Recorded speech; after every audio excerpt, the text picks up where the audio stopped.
Welcome to another episode of Books and Bytes. Today we're embarking on a deep dive into Brené Brown's truly transformative book, The Gifts of Imperfection. Let go of who you think you're supposed to be and embrace who you are. Our mission for this deep dive is to explore the profound concepts of wholehearted living, helping you understand how embracing our imperfections, cultivating worthiness, courage, compassion, and connection can radically change your life. We'll also unpack how Dr. Brown, a renowned shame researcher, came to this work through her own deeply personal breakdown spiritual awakening, making this an incredibly insightful journey for all of us. So where does Dr. Brown even begin to unpack something as profound as wholehearted living? What was her own entry point into this research? Well, it's a fascinating origin story, actually. Dr. Brown's journey into wholehearted living. It began with a really stark personal realization. After years of intensely researching difficult emotions like, shame, fear, vulnerability, she started to see clear patterns emerge. She noticed that people either lived what she termed wholeheartedly or, they were held back by these very emotions. So she created two lists: a do column with words like worthiness, rest, play, authenticity, love, joy, and then a don't column with things like perfection, numbing, certainty, scarcity. Okay. And what's truly striking is that she found herself squarely, right in the don't column. Really? Yeah, she famously wrote me under that list and realized, with this stark, almost humorous self-awareness, this is great. I'm living straight down the very list I've identified as holding people back. Wow. And that sparked a personal crisis for her. It led to a year of what she calls serious soul work. That's a powerful moment of self-reflection. And it really highlights something universal, doesn't it? That sometimes our greatest insights come from, confronting our own challenges. Exactly. And what's truly profound here is how her personal struggle led to this kind of universal truth for all of us. She learned that while understanding ourselves is important, the most essential part of living a wholehearted life is actually loving ourselves. Loving ourselves. Yeah. And this insight carries a really powerful implication for everything, especially, say, for parenting. We cannot give our children what we don't have. Right. If we haven't first cultivated self-love and worthiness within ourselves, how can we truly pass that on? It makes you wonder, how many of us unknowingly pass down our struggles with worthiness because we haven't done our own heart work? That's a powerful question, and it really highlights the generational impact of these internal struggles. It makes you wonder how Dr. Brown herself came to this realization, right? And she shares a fascinating story about a pivotal moment that kind of kicked off her deeper understanding. She recounts a time she was pressured to give a light and breezy talk, avoiding the very topics of shame and vulnerability that were the core of her research. Right. And that experience was, by her own account, a complete disaster. Oh, really? But it taught her a critical lesson. Genuine change, whether personal or societal, it simply cannot happen if we avoid discussing the things that get in the way. The hard stuff. Exactly, the hard stuff. This includes what she vividly calls the shame tapes and gremlins that whisper, "You're not enough." Fueling that constant hustle for worthiness, that relentless, exhausting drive to prove you're good enough. She realized she couldn't offer a how-to guide without addressing that hard, uncomfortable truth head-on. So she recognized the need to talk about shame directly. And in her work, she makes a really important distinction between shame and guilt, which I think many of us might use interchangeably without realizing the profound difference. That's right. It's a absolutely crucial distinction. As Dr. Brown defines it, guilt is, I did something bad. Okay. Which can actually motivate positive change and accountability. We feel bad about an action. But shame is fundamentally different. It's I am bad, which corrodes our very belief in our ability to change or be worthy. Shame thrives in secrecy, silence, and judgment, making us feel isolated and completely alone. So how do we fight that? Well, to combat this destructive force, she identifies 4 elements of what she calls shame resilience. First, understanding what triggers shame for us personally, what pushes those buttons. Yeah. Second, practicing critical awareness by reality checking those negative messages we tell ourselves. Third, reaching out to trusted people who can offer empathy, not judgment. And fourth, and this is perhaps the most important, speaking shame. Speaking it. Yeah. Using the word itself, articulating our feelings and expressing our needs. She shares her own vivid EGAD story about receiving harsh criticism on a blog photo. Instead of retaliating, which was her instinct, she chose to acknowledge her hurt. She realized that her default setting of being mean in response was actually far less brave than feeling her vulnerability and communicating it. That takes courage. It really does. It's about choosing courage over comfort every time. That concept of shame resilience is incredibly powerful, but for many, it can feel, well, daunting. So, what are the practical tools Dr. Brown offers to actually start putting this into practice in our daily lives? She introduces 3 essential tools, or gifts of imperfection, that are foundational to this journey. Absolutely. She really boils it down to courage, compassion, and connection. Okay, let's start with courage. Right. For courage, she emphasizes ordinary courage, not the grand heroic acts we often think of. Not jumping in front of a bus. No, exactly. She defines it as to speak one's mind by telling all one's heart. It's the vulnerability in everyday moments. Like a student admitting, I'm completely lost in class, or her daughter asking to be picked up from a sleepover because she's feeling homesick. Small acts. Yeah, those moments where we choose vulnerability over pretense, they not only make us braver, but they also make the world around us a little braver, because it gives others permission to do the same. It's also, she notes, the courage to express joy openly. Even when you're scared, it might be taken away. Knowing that feeling the disappointment, if it comes, is still braver than just numbing the joy beforehand. It's about showing up authentically, even when it's scary. And that ties directly into the next gift, doesn't it? Compassion. It absolutely does. When we connect this to the bigger picture, compassion is key. Derived from Latin for to suffer with. True compassion is daring, precisely because it requires us to move gently toward what scares us, including our own pain and the pain of others. So it's not about fixing people. No, it's not about swooping in to fix someone, but about being with them as an equal, recognizing our shared humanity. And here's a crucial insight from her research. Dr. Brown reveals that compassionate people are boundaried people. That sounds almost contradictory. Boundaries and compassion. It might sound counterintuitive at first, yeah. But setting clear boundaries and holding people accountable, rather than shaming or blaming them, is absolutely essential for authentic compassion and healthy relationships. It shifts the focus from whose fault is it, which is often about blame, Right. to how can we create accountability with respect. This means having those tough conversations, being clear about what's okay and what's not, and following through, rather than just reacting out of resentment later. That reframing of compassion is really eye-opening, that boundaries are actually a form of compassion, both for ourselves and others. So if courage allows us to show up and compassion allows us to connect authentically, how does Dr. Brown define the actual experience of connection? What is connection? She defines connection as the energy that exists between people when they feel seen, heard, and valued, when they can give and receive without judgment. Seen, heard, and valued. Exactly. Dr. Brown cites neuroscience to show we are truly hardwired for connection. It's a fundamental human need, like food or water.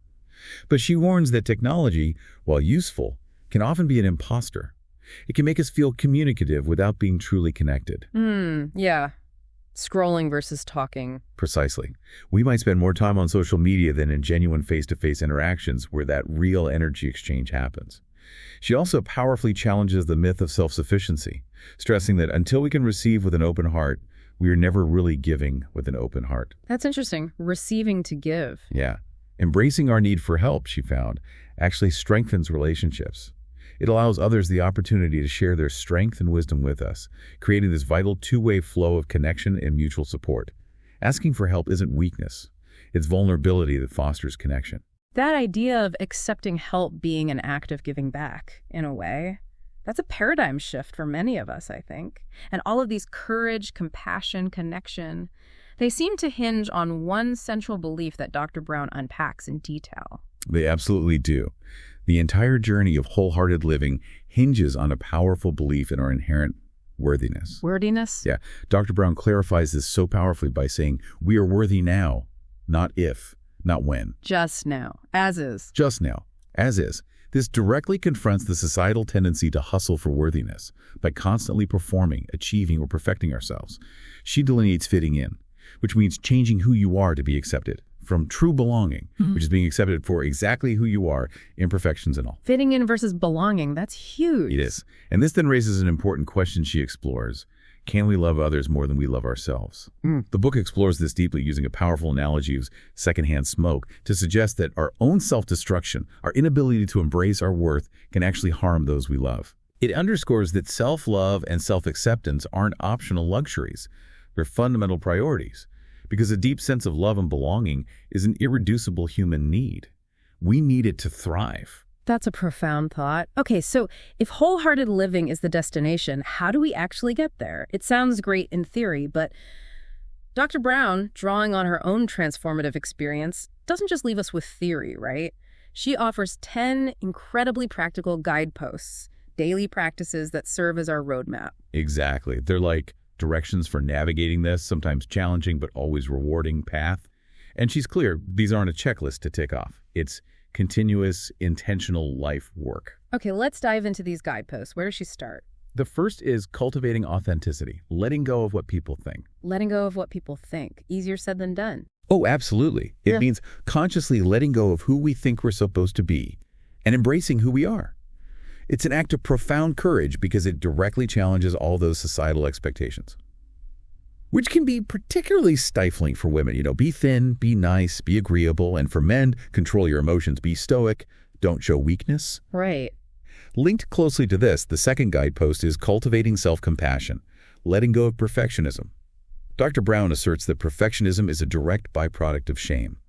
It's not about striving for excellence, it's fear-based. How so? She calls it a 20-ton shield we carry, thinking it protects us from criticism or judgment. But instead, it prevents us from taking flight, from being seen, and actually leads to depression, anxiety, and paralysis. So how do we let go of that shield? By practicing self-compassion with its key elements. Self-kindness instead of self-judgment. Recognizing our common humanity, that everyone struggles, and mindfulness, being aware of our feelings without getting lost in them. This is absolutely essential to overcoming perfectionism and truly embracing imperfection. Her dig deep strategy for this involves believing that just showing up is enough sometimes. And remembering Leonard Cohen's poignant words, there is a crack at everything. That's how the light gets in. Our imperfections aren't the problem. They're part of our humanity. Those first two really highlight the internal battle, don't they? It's about changing our relationship with ourselves first. What's next on her roadmap?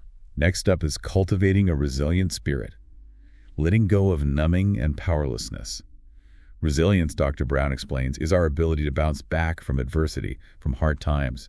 And she notes its foundation is often spirituality. Spirituality, not necessarily religion. Right. Not necessarily religion, but a belief in interconnectedness, meaning, purpose, and perhaps a power greater than ourselves, whatever that looks like for you. And hope, surprisingly, isn't just a fuzzy emotion. It's a cognitive process.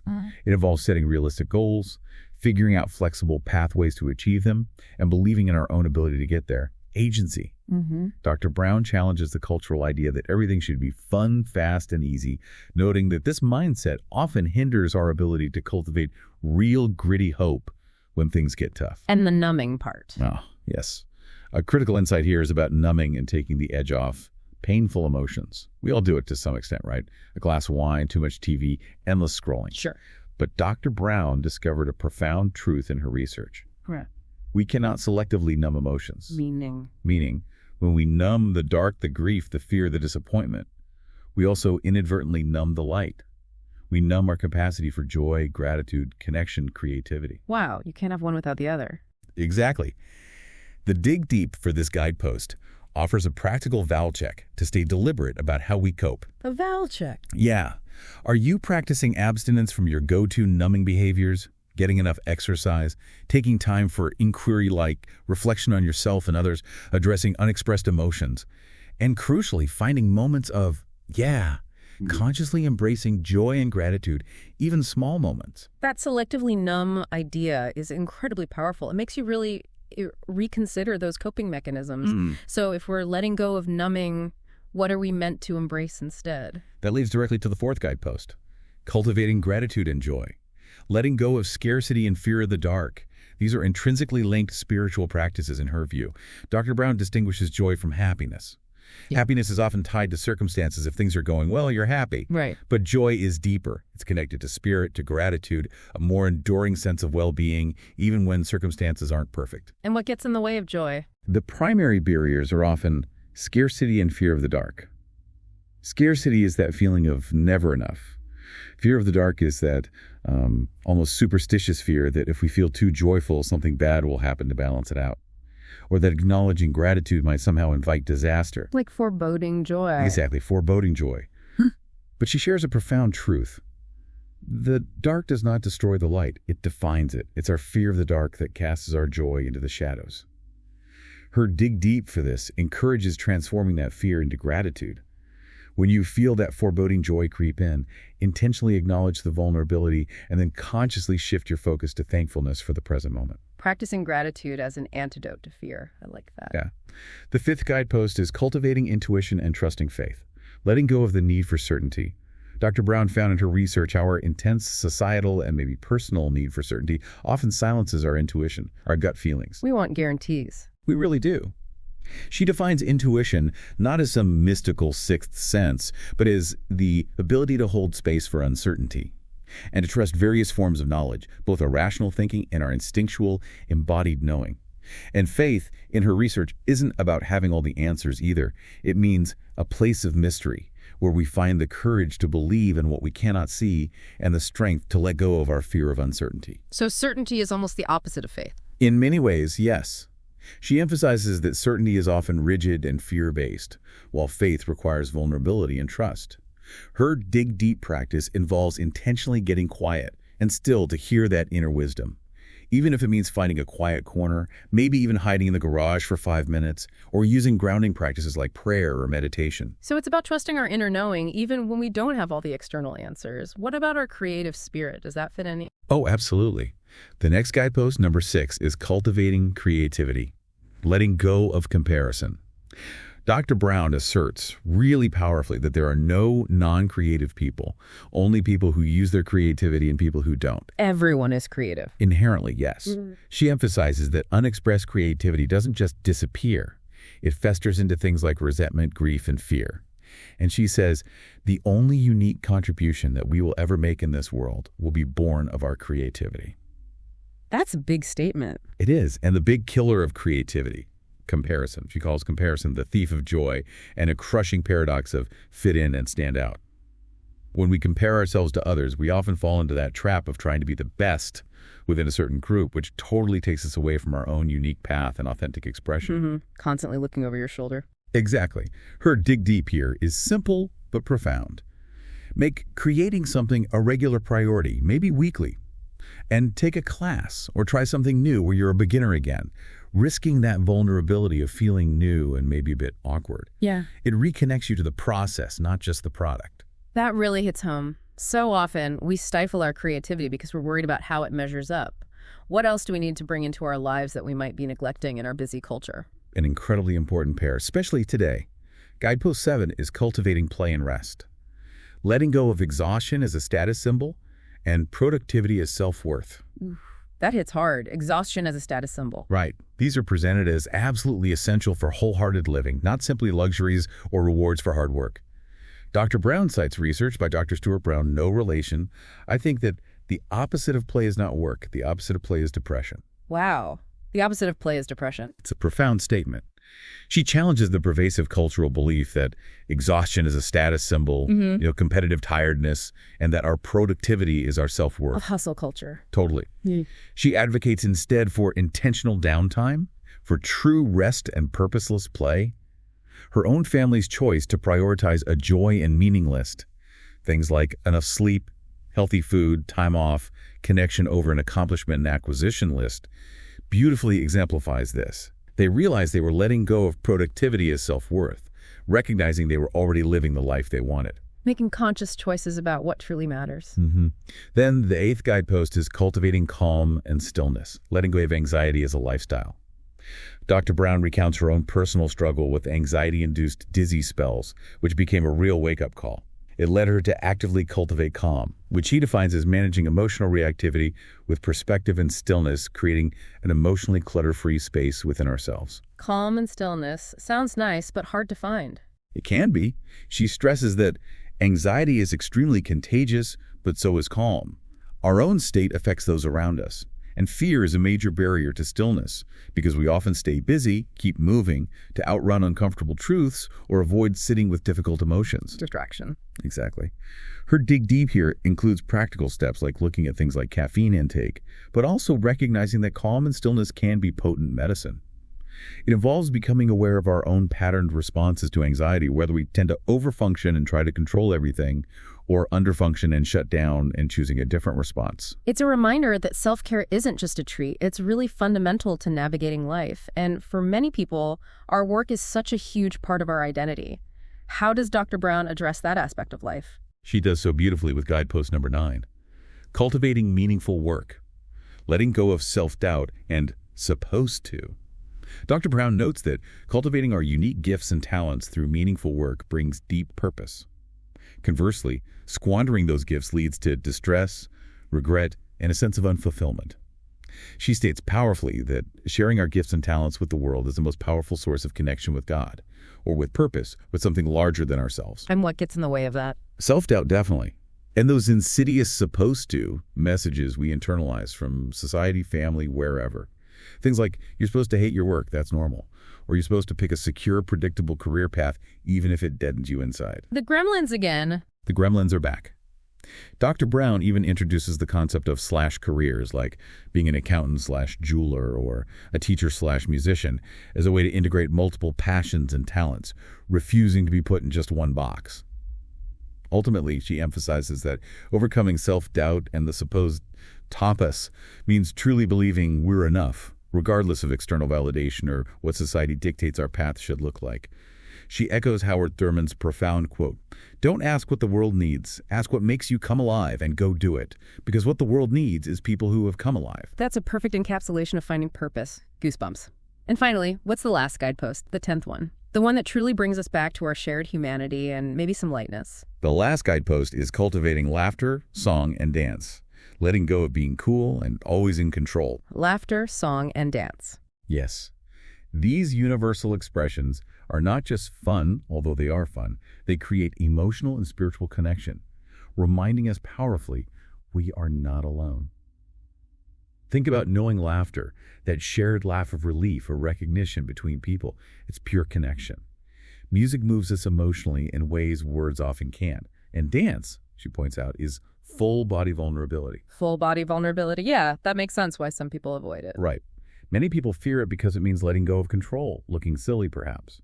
Dr. Brown challenges the pursuit of being cool and always in control, showing how this rigid adherence to image leads to self-betrayal and often judgmental behavior towards others who are letting loose. Her story about doing the robot dance with her daughter in the middle of the Nordstrom shoe department vividly illustrates this. She chose authenticity and connection with her daughter over trying to maintain a cool, controlled image for strangers. It demonstrates the freedom and pure joy that comes from letting go of that need for control. What a great story. It really brings it all together. This deep dive into the gifts of imperfection truly underscores that meaningful change. This wholehearted living, it's a process. It's often uncomfortable, maybe even risky, but absolutely vital for a full life. Living wholeheartedly, engaging from a place of inherent worthiness, embracing our imperfections. It feels like an act of defiance, really, in a world that so often demands conformity and perfection. The choice seems to come down to a fundamental question Dr. Brown poses. What's the greater risk? Letting go of what people think or letting go of how I feel, what I believe, and who I am? It really does. And this work ultimately encourages us all to remember Brené Brown's powerful words that perfectly encapsulate her message. Owning our story can be hard and not nearly as difficult as spending our lives running from it. Embracing our vulnerabilities is risky, but not nearly as dangerous as giving up on love and belonging and joy, the experiences that make us the most vulnerable. And finally, only when we are brave enough to explore the darkness will we discover the infinite power of our light. It's just such a beautiful invitation to a braver, more connected, and truly whole life. We absolutely encourage you to grab a copy of The Gifts of Imperfection by Brené Brown. You can find a link in the description to explore these profound insights further for yourself. And for more deep dives into the books that shape our understanding of ourselves and the world, make sure to subscribe to Books and Bytes wherever you listen.